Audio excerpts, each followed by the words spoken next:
আসসালামু আলাইকুম। আবারও নিয়ে আসলাম তানিয়ার হোম রেসিপিতে নতুন একটি রেসিপি।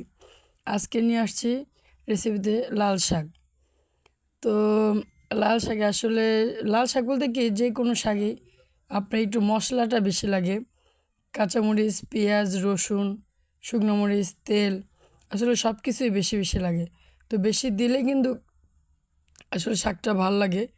তো আমি শাকে প্রথম অল্প অল্প করে রসুন, পেঁয়াজ, তারপর হচ্ছে শুকনো মরিচ, আমার কাঁচামরিচ শেষ হয়ে গেছিলো, আমি শুকনো মরিচ দিয়ে রান্না করছি।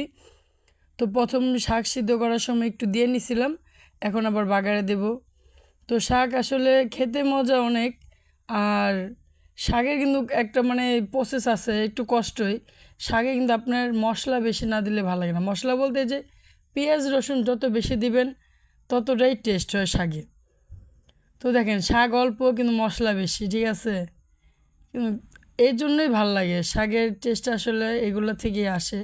যত বেশি রসুন দিবেন, পেঁয়াজও না, রসুন বেশি শাকের টেস্ট। তো আমি রসুন আর পেঁয়াজ দুইটাই সমান সমান দিছি। লাল শাক তো শরীরের জন্য অনেক উপকার।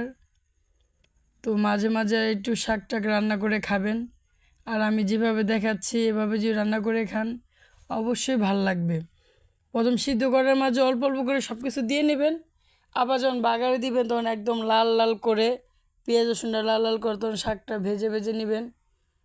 তো খুবই ভাল লাগবে, আমার খুব ভাল লাগছে। আমি শাক খাই না তেমন, কিন্তু আজকে যে শাকটা রান্না করছি আমার কাছে খুব ভাল লাগছে, আমি অনেকগুলো ভাত খাইছি। ও আরেকটা কথা দেখেন, লাল শাক যখন কাটছি তখন কিন্তু একদম পুরো লাল দেখা গেছে, কিন্তু যখন সিদ্ধ করছি দেখেন সবুজ সবুজ হয়ে গেছে। লাল সবুজ শাক এটার নাম দিতে হবে। বুঝলাম না আমি বিষয়টা, যেটা কেন হইলো।